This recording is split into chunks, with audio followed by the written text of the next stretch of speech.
ഒരു തരത്തിലുള്ള നാടകത്തിനും മറ്റൊരു തരത്തിലുള്ള ഒരു നുണയ്ക്കും ഒരിക്കലും വസ്തുതകളെ മറച്ചു വെക്കാൻ കഴിയില്ല. ഇന്ത്യയുടെ UN-ലെ പെർമനന്റ് മിഷനിലെ ഫസ്റ്റ് സെക്രട്ടറി പെതൽ ഗെഹ്ലോട്ട് ഇത് പറയുമ്പോൾ 197 അംഗരാജ്യങ്ങളിലെ പ്രതിനിധികൾക്ക് മുമ്പിൽ ഇന്ത്യയുടെ അന്തസ് ഉയരുകയായിരുന്നു. അതായത് പാകിസ്ഥാൻ സൈന്യം ഇന്ത്യയോട് യാചിച്ചിട്ടാണ് ഇന്ത്യ പഹൽഗാം ആക്രമണത്തിന് ശേഷമുള്ള ഓപ്പറേഷൻ സിന്ദൂറിൽ വെടിനിർത്തലിന് തയ്യാറായത് എന്ന് കൃത്യമായി വെറുതെയല്ല അക്കങ്ങളിട്ടും തെളിവുകളോടുകൂടിയും വസ്തുതാപരമായും നിവർത്തുകയായിരുന്നു. കഴിഞ്ഞ കുറച്ചു ദിവസങ്ങളായി പാകിസ്ഥാൻ പ്രധാനമന്ത്രി ഷഹബാസ് ഷെരീഫ് 80ാമത്തെ ന്യൂയോർക്കിൽ വെച്ചുള്ള UN-ലെ പൊതു അസംബ്ലിയിൽ ഇന്ത്യക്കെതിരെ, അതായത് ഇന്ത്യ അമേരിക്ക ഇടപെട്ടിട്ടാണ് ഓപ്പറേഷൻ സിന്ദൂറിൽ വെടി നിർത്തലിന് തയ്യാറായത് എന്നും അതേപോലെ തന്നെ ഇന്ത്യയുടെ പല യുദ്ധവിമാനങ്ങളും വെടിവെച്ചിട്ടു എന്നുള്ള പലവിധ ആരോപണങ്ങളും അല്ലെങ്കിൽ അവകാശവാദങ്ങളും ഉന്നയിക്കുന്നു. യുദ്ധവിമാനങ്ങൾ വെടിവെച്ചിടുക പോയിട്ട് അതിനു വേണ്ട എന്തെങ്കിലും ഒരു അവശിഷ്ടങ്ങളോ എന്തെങ്കിലും ഒരു തെളിവുകളോ അല്ലെങ്കിൽ ഈവൻ ഒരു സാറ്റലൈറ്റ് പിക്ചറുകളോ ഇതേവരെ ഒരു പൊതു ലോകത്തിന് മുമ്പിൽ കാണിക്കുവാൻ പാകിസ്ഥാന് കഴിഞ്ഞിട്ടില്ല എന്നതാണ് സത്യം. പാകിസ്ഥാൻ പ്രധാനമന്ത്രി പിന്നെ പറയുന്നത് അമേരിക്ക ഇടപെട്ടിട്ടാണ് ഇത് ചെയ്തത് എന്നൊക്കെ പറയുന്നത് അത് പാകിസ്ഥാനിലെ സൈനിക മേധാവിയായ അസിം മുനീറിനെ പ്രീതിപ്പെടുത്തുവാൻ വേണ്ടിയുള്ളതാണ്. അതൊരു ബിസിനസ് താല്പര്യമാണ്. എന്റെ പല വീഡിയോകൾ നിങ്ങൾ നോക്കിയാൽ നിങ്ങൾക്ക് മനസ്സിലാകും. അതായത് ട്രംപിന്റെ മരുമകനും മകനും നടത്തുന്ന ആ ഒരു കമ്പനിയിൽ സൗത്ത് ഏഷ്യ പ്രധാനമായിട്ട് ബിറ്റ്കോയിന്റെ ബിസിനസ് ഒരു ക്യാപിറ്റൽ ആക്കുവാൻ പാകിസ്ഥാനാണ് അവർ ഉദ്ദേശിക്കുന്നത്. അതിനുമായി പാകിസ്ഥാൻ ഗവൺമെന്റുമായിട്ട് അവരൊരു കരാറിലൊക്കെ ഏർപ്പെടുത്തിയിരുന്നു. അതിനുള്ള ഒരു പ്രതിഫലമായിട്ടാണ് ഒരു അസിം മുനീറിനെ വിളിച്ച് വൈറ്റ് ഹൗസിൽ ഊണ് കൊടുക്കുന്നു, ഫുഡ് കൊടുക്കുന്നു, അത് പിന്നെ പ്രകീർത്തിച്ച് പറയുന്നു. അപ്പൊ പാകിസ്ഥാന്റെ സൈനിക മേധാവിയെ പ്രകീർത്തിക്കാൻ വേണ്ടിയാണ് ഷഹബാസ് ഷെരീഫ് ഇത്തരം UN ആരോപണങ്ങൾ അല്ലെങ്കിൽ അവകാശവാദങ്ങൾ UN ഉന്നയിക്കുന്നത്. ഇന്ത്യക്ക് സമയം വരും. കൃത്യമായി ഇന്ത്യക്ക് സമയം കിട്ടിയ സമയത്ത് ഇന്ത്യയുടെ UN മിഷനിലെ, അതായത് പെർമനന്റ് മിഷനിലെ സെക്രട്ടറി പെറ്റൽ ഗെഹ്ലോട്ട് കൃത്യമായുള്ള മറുപടിയാണ് കൊടുത്തത്. കൃത്യമായിട്ടുള്ള മറുപടി.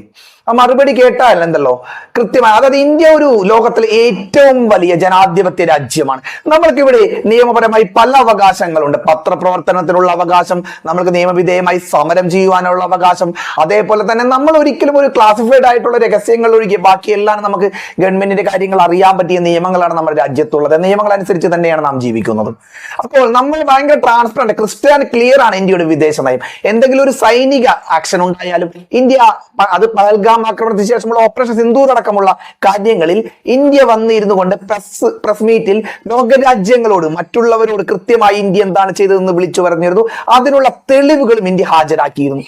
പക്ഷെ പാകിസ്ഥാൻ പോലുള്ള രാജ്യങ്ങളിൽ നടക്കുന്ന സംഭവം വേറെ, ഫാക്ട് വേറെ, ആൾക്കാരെ തെറ്റിദ്ധരിപ്പിക്കുന്ന സംഭവം വേറെ. അതിനാൽ ഇവർക്കിട ഒരു അവകാശവാദങ്ങൾക്ക് ലോകരാജ്യങ്ങളുടെ മുമ്പിൽ യാതൊരു ക്രെഡിബിലിറ്റിയും ഇല്ല.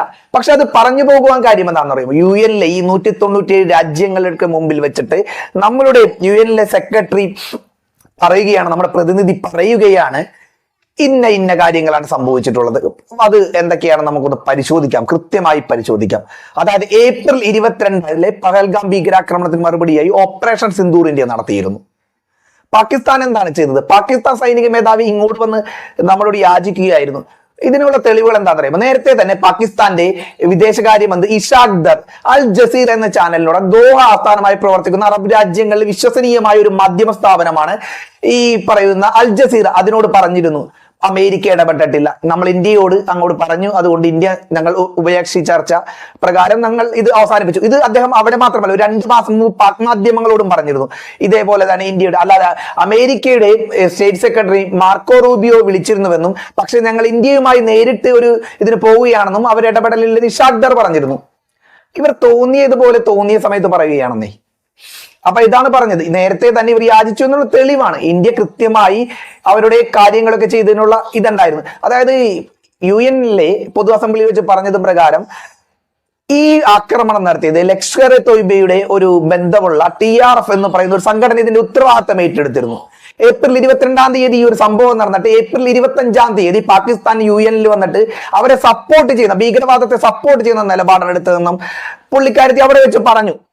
അതിന്റെ വസ്തുതാപരമായ തെളിവുകൾ എന്താണെന്ന് വെച്ച് കഴിഞ്ഞ് കഴിഞ്ഞാൽ മെയ് 9 വരെ പാകിസ്ഥാൻ ഇന്ത്യയുടെ ആക്രമിക്കും, അത് ചെയ്യും, ഇത് ചെയ്യും എന്നാണ് പറഞ്ഞിരുന്നത്. പക്ഷെ മെയ് 10 വന്നു കഴിഞ്ഞിട്ട് ഈ പാകിസ്ഥാൻ സൈനികത്തിലെ പല ഉന്നത മേധാവികളും ഇന്ത്യൻ സൈനിക മേധാവികളോട് അപേക്ഷിക്കുകയായിരുന്നു. കാരണം എന്താണെന്ന് അറിയാമോ? മുർഷിദാബാദ് അതേപോലുള്ള പല വ്യോമതാവളങ്ങളും ഇന്ത്യൻ ആക്രമണത്തിൽ നശിച്ചു. അതുപോലും ഇത് ഈ ഒരു സംഘർഷം നീട്ടിക്കൊണ്ടുപോകാൻ കഴിയില്ല. പാകിസ്ഥാന് ഒരാഴ്ച പോലും ഇത് പിടിച്ചു നിൽക്കാൻ കഴിയില്ല. അതിന്റെ പേരിൽ അവർ വന്ന് അപേക്ഷിച്ചു എന്ന് കൃത്യമായി വസ്തുതാപരമായ തെളിവുകളോടുകൂടിയാണ്, പല സാറ്റലൈറ്റ് പിക്ചറുകളും കൂടിയാണ് നമ്മളുടെ ആക്രമണത്തിന് ശേഷം നമ്മൾ ഈ പാകിസ്ഥാൻ വ്യോമതാവളങ്ങളല്ല, ഞാൻ നേരത്തെ പറഞ്ഞ എനിക്ക് മാറിപ്പോയി, ഭീകരവാദ കേന്ദ്രങ്ങളാണ്. അത് കൂടാതെ തന്നെ പാകിസ്ഥാനിലെ സർഗോദ് അടക്കമുള്ള പല എയർബേസുകളും ഇന്ത്യ ആക്രമിച്ചു വന്നു. ഇന്ത്യ പുറത്തുവിട്ട സാറ്റലൈറ്റ് പിക്ചറുകളും പല ഭീകരവാദികളുടെ ഫ്യൂണറൽ ചടങ്ങിന് പാക് സൈനിക മേധാവികളും ഭീകരരും ഒക്കെ വന്നു നിൽക്കുന്ന പടങ്ങളൊക്കെ സോഷ്യൽ മീഡിയ അടക്കം മാധ്യമങ്ങളിലടക്കം എല്ലാ അന്താരാഷ്ട്ര മാധ്യമങ്ങളും വൈറലായ കാര്യമാണല്ലോ. അപ്പൊ ഇന്ത്യ ഭീകര കേന്ദ്രങ്ങൾ ആക്രമിച്ചു, ഒട്ടേറെ ഭീകരരെ എലിമിനേറ്റ് ചെയ്യപ്പെട്ടു എന്നുള്ള കാര്യം ഇതിൽ നിന്ന് തന്നെ, ഈ പിക്ചേഴ്സിൽ നിന്ന് തന്നെ വ്യക്തമാണ്. അതേപോലെ തന്നെ പല പിക്ചറുകളും പല ഇതുകളും തെളിയിക്കുന്നു പാകിസ്ഥാന്റെ പല വ്യോമതാവളങ്ങൾ നശിച്ചതുമായിട്ടുള്ള പല സാറ്റലൈറ്റ് പിക്ചറുകളടക്കം ഇന്ത്യയല്ല, പല വിദേശ മാധ്യമങ്ങൾ, അന്താരാഷ്ട്ര മാധ്യമങ്ങളും വരെ പുറത്തുവിട്ടിരുന്നു ഈ ഒരു ഇതൊക്കെ. അപ്പൊ പിന്നെ എന്താണ് ഇതിനെ പറയേണ്ടത്? കൃത്യമായ തെളിവുകൾ, അതാണ് പറയുന്നത്. നമ്മൾ ക്രിസ്റ്റൽ ആൻഡ് ക്ലിയർ ആയിട്ടാണ് ഓരോ കാര്യങ്ങൾ പുറത്തുവിടുന്നത്. പക്ഷെ അവർ നിഗൂഢമായ നുണകളും നാടകങ്ങളും സ്വന്തം ജനങ്ങൾക്ക് മുമ്പിലും ആഗോള സമൂഹത്തിന് മുമ്പിലും പ്രചരിപ്പിക്കാൻ ശ്രമിക്കുന്നതാണ്. പക്ഷെ അതിനൊന്നും വിദേശ രാജ്യങ്ങളുടെയോ മറ്റു രാജ്യങ്ങളുടെയോ മുൻപിൽ യാതൊരു വിലയോ ക്രെഡിബിലിറ്റിയോ ഒന്നും ഇല്ല എന്നാണ് കൃത്യമായി പറയുന്നത്. അതായത് പാകിസ്ഥാൻ പ്രധാനമന്ത്രി ഷഹബാസ് ഷെരീഫിന് ഇത്തരം ജൽപ്പനങ്ങളൊക്കെ വെറുതെ നുണയാണ് എന്ന് ഐക്യരാഷ്ട്രസഭയിൽ ഇന്ത്യ പൊളിച്ചടുക്കിക്കൊണ്ടിരിക്കുകയാണ്. ആ ഒരു സമയത്ത് പ്രസ് മീറ്റും കാര്യങ്ങളും ഒക്കെ കണ്ടു കഴിഞ്ഞാൽ തന്നെ കൃത്യമായും ഇന്ത്യയുടെ നിലപാടിനോട് ലോകരാജ്യങ്ങൾ എത്രമാത്രം അനുകൂല നിലപാടെടുക്കുന്നു എന്ന് കഴിയാം. അപ്പോ പാകിസ്ഥാന്റെ സകല സംഭവം കൃത്യമായും വസ്തുതാപരമായ കാര്യങ്ങളോടുകൂടിയും ഡാറ്റയും വെച്ചുകൊണ്ട് ഇന്ത്യ അവിടെ ഐക്യരാഷ്ട്രസഭയുടെ പൊതുസമ്മേളനത്തിൽ വെച്ച് തകർത്ത് തരിപ്പണമാക്കിയിരിക്കുകയാണ്. പ്രിയപ്പെട്ടവരെ, ഇത്തരം ന്യൂസുകളുമായി ഇതൊരു വളരെയേറെ ഒരു പ്രാധാന്യമറിയിക്കുന്ന ന്യൂസായി എനിക്ക് തോന്നാൻ കാരണം എന്താണെന്ന് അറിയോ? ഷഹബാസ് ഷെരീഫ് കുറച്ചു ദിവസമായി UN പൊതു അസംബ്ലിയിൽ വെച്ചിട്ട് ഇതാണ് എന്നൊക്കെ വളരെ പല കാര്യങ്ങളും പറയുന്നു. പക്ഷേ അതിനൊക്കെ ഇന്ത്യ എപ്പോഴാണ് മറുപടി പറയുക എന്ന് കാത്തിരിക്കുകയായിരുന്നു. ഇന്ത്യയുടെ സമയം വന്നു. നമ്മൾക്കൊരു ഒരു പ്രൊസീജിയർ, ഒരു പ്രോട്ടോകോളിലെ ആ ഒരു സമയം ഇന്ത്യ കൃത്യമായി വിനിയോഗിക്കുകയും പാകിസ്ഥാനെതിരെ ആഞ്ഞടിക്കുകയും പാകിസ്ഥാൻ ഒരു ഭീകരതയെ പ്രോത്സാഹിപ്പിക്കുന്ന ഒരു രാജ്യമാണെന്ന് ഇന്ത്യ ലോകരാജ്യങ്ങൾക്ക് മുമ്പിൽ തുറന്നു കാണിക്കുകയും ചെയ്തു. അപ്പോൾ വന്ന് നിങ്ങളോട് സംസാരിക്കാമെന്ന് വിചാരിക്കുകയാണ്. അപ്പോൾ ഗ്ലോബൽ ന്യൂസ്, ഇൻഫോർമേറ്റീവായ വാർത്തകൾ, മറ്റെല്ലാ വാർത്തകളും, ചില സമയത്ത് എന്റർടൈൻമെന്റ് ന്യൂസ് ഒക്കെ നമ്മൾ ഈ ചാനലിലൂടെ വന്ന് പറയുന്നതാണ്. നിങ്ങൾക്ക് ഈ വീഡിയോകൾ ഇഷ്ടമാകുന്നുണ്ടെങ്കിൽ മാത്രം നിങ്ങൾ ഈ ചാനൽ സബ്സ്ക്രൈബ് ചെയ്ത് നമ്മുടെ കൂടെ കൂടുവാൻ നിങ്ങളോട് അഭ്യർത്ഥിച്ചുകൊണ്ട് നിർത്തുന്നു. അടുത്ത വീഡിയോയിൽ കാണാമെന്ന പ്രതീക്ഷയോടെ എല്ലാ സുഹൃത്തുക്കൾക്കും ബൈ.